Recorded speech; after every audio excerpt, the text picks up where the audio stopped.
Nemt University family, are you looking to start a student transportation business? If so, this video is just for you. What we're going to do is we're going to go over the steps on how you can start a student transportation business step by step. Stick around, we're going to get into the video. What we're going to do today in this particular video is we're going to go over the steps, the know-how to get you started in maybe taking on student transportation. This is a great niche that you can maneuver your way into and be able to empower the community on top of getting paid. So without further ado, let's go into the steps, how to get started in student transportation. So first step number one is understanding the industry and niches. So what I mean by that is there's general student transportation where you do like daily school pickups and drop-offs, meaning say for instance, I'll give you an example. 7:10 a.m. is when our students have to be in school, meaning the bell rings, you have to be in class by 7:10, right? So that means they have to be dropped off right before 7:10. And in the district that we're in, it has to be no earlier than 15 minutes. They don't give you like 30 minutes. Kids can't be lingering around inside the school 30 minutes before, school starts. So 10-15 minutes before school starts, they'll let the kids in. So pickup time and drop off time, 6:45 to, we'll say 2 o'clock, okay? Next, we have special education, IEP, IEP students that require student transportation. Okay, this is niches that we're focusing on, right? Next is after school programs. Students have all type of activities going on, whether it's swimming, soccer, basketball, track, tutoring. There's all type of activities in this particular these particular schools that happen on a daily basis that need transportation, because the school does not provide the transportation for students for after school activities. Next, you'll be private contracts. That's where the money is. You know what I'm talking about?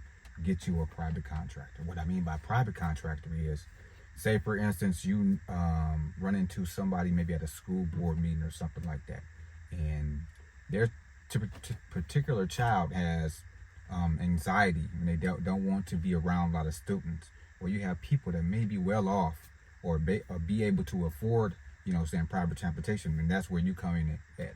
You have a private transportation business, NEMT, non-emergency medical transportation, and what do? You privately contract with them, okay? That's a way that you can get into, versus working with school districts and NEMT brokers. Brokers, you're not going to have as much flexibility as you would with private contractors, but working with brokers still will give you the opportunity to have these particular clients and to be able to work with the school districts. So understanding your niche and understanding the industry that you're in. We're in private transportation, so that's what we want to do. You know what I'm talking about?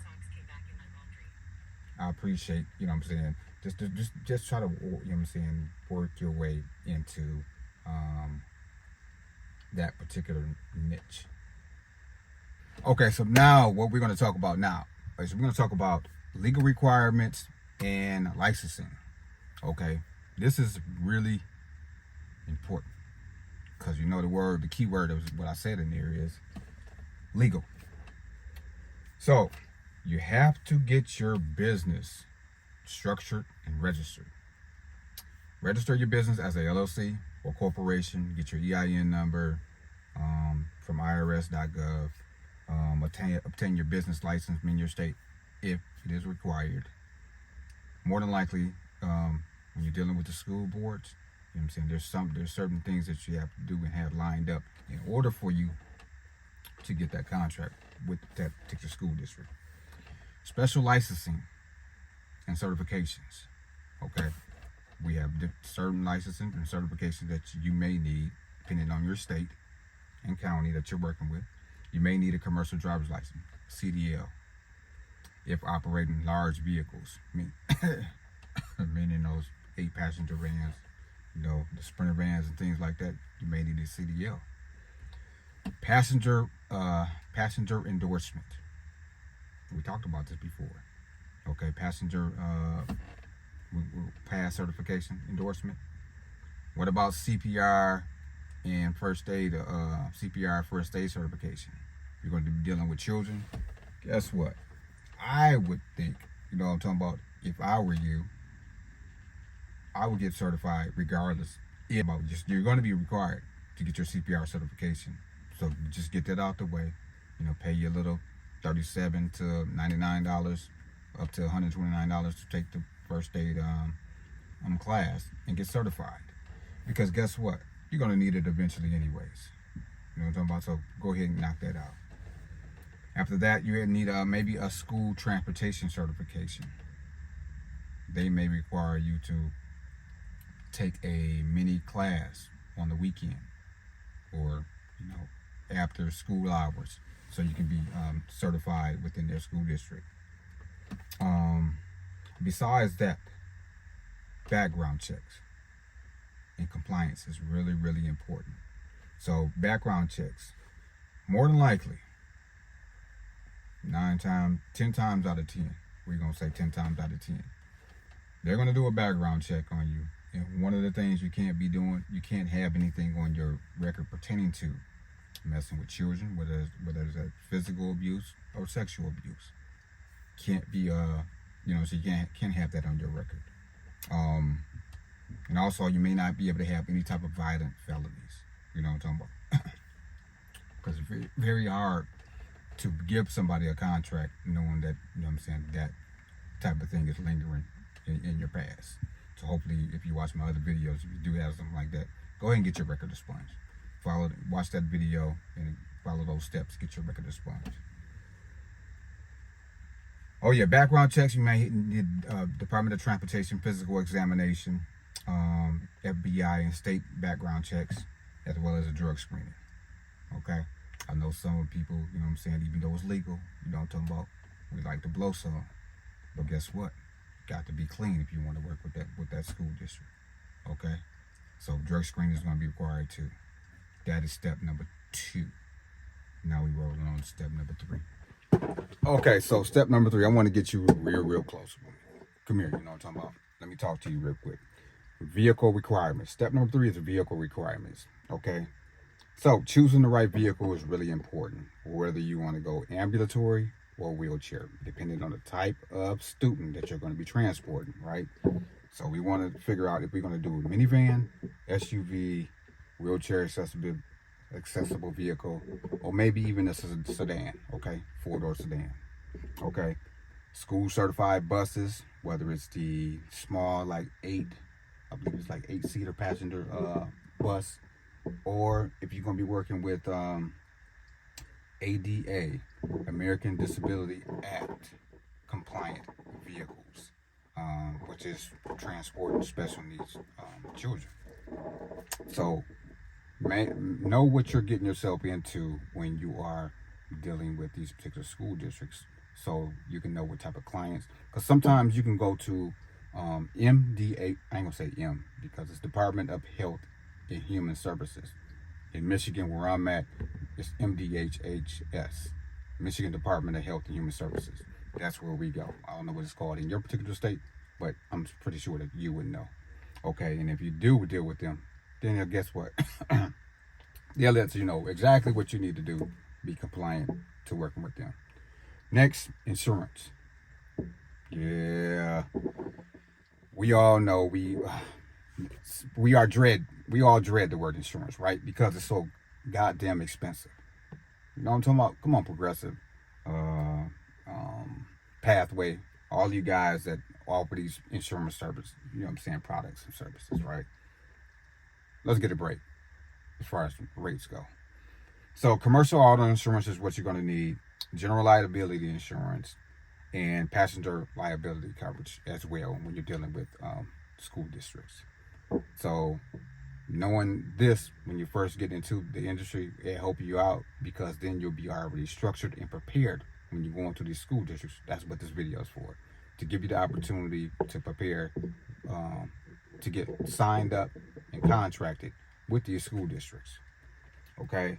Next will be GPS and safety features. What I mean by that, have these GPSs on your vehicles just in case, you know what I'm saying, something happens. And the school may require you to have this so they can locate where these particular vehicles are at all times, especially when you're transporting children. You know what I'm talking about? Our babies are really important, and we don't play about our babies. You know what I'm talking about? I know you're a parent out there. Dash cams saves a lot of people from lawsuits, insurance claims, all of that. Get you some dash cams, and guess what? It's pretty much cheap. I ain't gonna say cheap, but you can get it from Amazon. You don't have to go to these high-end NEMT, structured camera, dash cam products, services, companies. There's places where you can get nice little dash cams for an inexpensive price, and it does the same thing. You know what I'm talking about? So this is why I'm giving you that game. Next, proper signage.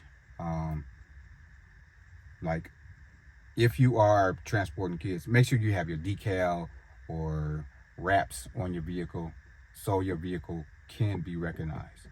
We don't want nobody picking up nobody else's children or nobody's children getting picked up in another vehicle just because there was not any type of signage on the vehicle. You know what I'm talking about? So those are step number 3. Now we're going to move on to step number 4. Step number 4. I said 4, not 4. 4. Finding clients and getting contracts. This is what you've probably been waiting for in the video. Besides the other steps, this is probably, you know what I'm saying, this is the most anticipated part, because you want to know how I'm going to get my money. I'm with you, because I was there before too. How am I going to get my money? How am I going to get contracts? How am I going to get these customers? First, partnering with schools and school districts, okay?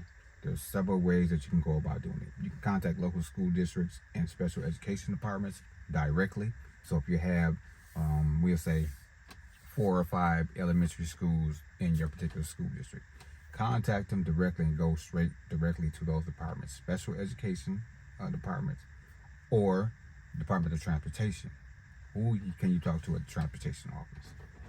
Next, you want to get added to their vendor list. What I mean by vendor list, there are certain companies, there's certain transportation companies that provide, transportation providers that they have. It could be Uber. It also could be Lyft. It also could be a private transportation company. You want to be part of their vendor list. Which means you are somebody of caliber that have the qualifications to provide this service to said school district. Okay. Next, understanding the bidding process for school contracts. Okay, there's bidding processes, meaning you may have to submit a formal bid in writing to the particular school district. Okay. They also may have it online. They may be digital. It all depends on how up to date they are with their technology. More than likely, you submit a proper bid, through the proper channels, by paper. Submit your, put your package together. That's how we had to do it. We had to put a package together and we submitted a bid that way. And then you'll find out, if you secured that particular contract or not within like 7 days.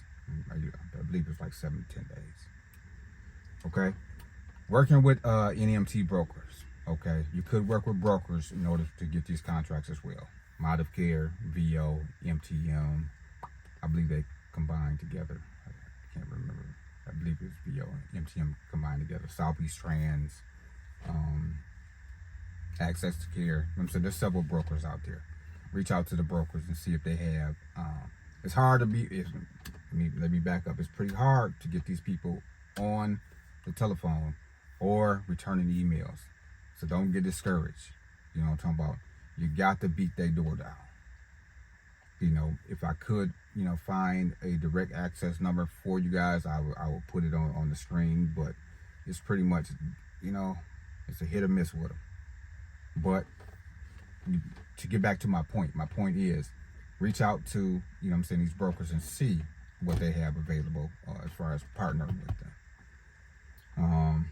Submit the necessary paperwork that the broker's going to need to be able to get you signed on.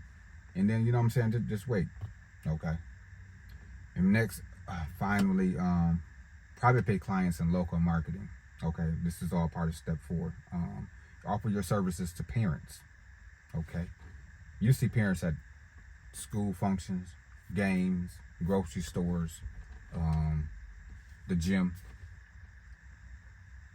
Why not be offering your services, especially if you are licensed, certified, and ready to go? I'm gonna be telling everybody and their mama and their cousins, hey, what up, cuzzo? You know what I'm talking about? Hey, I got ABC transportation, and we do private transportation for students that may need transportation to and from school. Here's my card, here's my brochure. Hey, auntie. Hey, Miss Glover. Let me talk to you, Miss Tasha. We gonna be doing that. We got to get out here and market. If you have the qualifications, you have the vehicle, your business is up and running, you have everything, you have your insurance, start marketing. You know what I'm talking about? Get to talking to these people. Come out that shell. If that's what's intimidating, get out the shell. Get over it. Just get over the shit. You know what I'm talking about? Just get over it.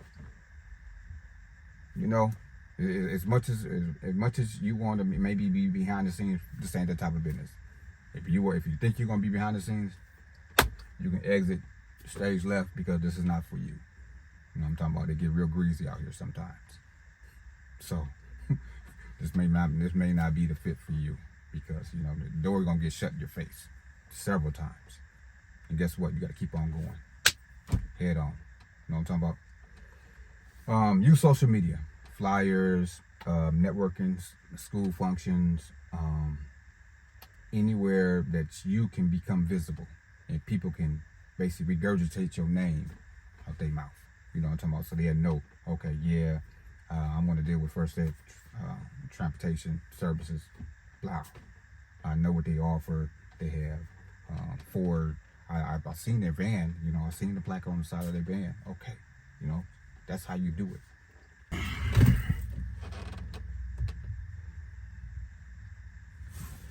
Okay, so last but not least, we're gonna go to step number 5. You know what I'm talking about? We're gonna talk about pay structure and profitability. Okay, so how we go about doing the pay structure. You can do it different ways. If you want to learn more, you want me to create a video for that, I will do that for you. But I'm just going to give you the basics right now. So how much can you make per trip versus per mile pricing models? So you can charge per trip, meaning, say for instance, there's you're going to pick up and drop off this particular student on Tuesday, right? And that particular trip is just a pick up and drop off. That could be a flat rate of $40. That'd be a $20 one way, $20 return trip. Or you can do the per mile. Now, if you're doing per mile, you can do $3 and we'll say 20 cents. And if that particular student is, we'll say 11 miles from the school district or the school, as you know, it'll be $3.20 times 14 miles. And then if you do the math, that would do the same thing for the return trip. So you can come up with different strategies. Like, there's no one size fits all. There's no perfect scenario to this. It's all based off how you want to cater your business model. Okay. Next, I would say school contracts versus private pay rates. Now, you can lock in the school contract for that whole duration of the school year, which is that 8 months, right? Or you can just offer your private pay rates as a weekly installment, because, where, say for instance, what if the kid doesn't come? You got to weigh the pros and cons. That contract is going to lock you in. I would prefer, you you lock in with the contract, because you know you're going to get paid for those particular trips, whether they go to school or not. Those contracts are locked in. Versus private pay rates, you're waiting for, you know me, I'm all about private pay. So I would tell you to go, the private pay route. But in this particular scenario, it all depends on how you set up, your contract, or how you got that particular client. If you got that particular client one way, meaning it's on a weekly basis, okay, private pay works best for you, because they may take other transportation other days. So you gotta weigh those particular options. Next, reimbursement rates from NEMT brokers. So if you work with a broker, if you don't know, what they do is it's basically like a net 30. So you're going to provide transportation rates, and then you get reimbursed on the back end. So if we dropping off students this week, you'll get paid the following week or 2 weeks afterwards. Depends on what broker you're working with. Maybe they every 2 weeks, maybe they every month. It all depends. But if you're working with a broker, more than likely you're going to get reimbursed on the back end. So just have that in mind as well. Next, you need to know about managing your expenses. We have gas, we have maintenance, we have insurance, and we have licensing fees and things like that. All that has to come into account of how you're going to structure your rates as well, because we want to make sure that we're still profitable, but we don't want to underbid ourselves as far as, because we're thinking that we're charging a nice amount. We're charging $250 for this particular trip. But in actuality, you might have needed to charge $320 because of your expenses and shit that you have. Okay, this is still math. We still go math after math. I'm saying if the math ain't mathing, that means something you're doing is not right. Okay, and then when you got to think about hiring additional drivers, if you get the scaling up and then needing more, you get more. You get more students than the available vehicles that you have. It might be time to hire drivers. And then you might have to go into, am I going to hire as an independent contractor, or are they going to be hourly employees? So that's, the key to starting your student transportation business. In conclusion, okay, just to conclude what we just went over, register your business, get licenses, certifications, secure the right vehicle, get your insurance, find contracts through schools, with brokers, direct clients. And if you found a model that may help you, I'm interested in what you find, or if you need any help, drop that in the comments for me. Because I'm very curious. This is a very niched down way of going about, your not non-emergency medical transportation business. I know other providers that just do strictly student transportation, so if this is something that you are interested in, let me know in the comments. You know what I'm talking about? If the video helped you, guess what? What you can do for me as a favor, as the NEMT University family, you know what I'm talking about? Go ahead and like that video. Then next, what I want you to do is, if you're not subscribed, subscribe to the channel, because guess what? It's helping push this video out to more people that may need it, and it helps me as a creator to keep on coming on here, sharing this information with you. And last but not least, don't forget to share. You know what I'm saying? Push that video out to your peoples and see what they think. And last, I just said last already, but one more last. Come rock with us at nemtuniversity.substack.com.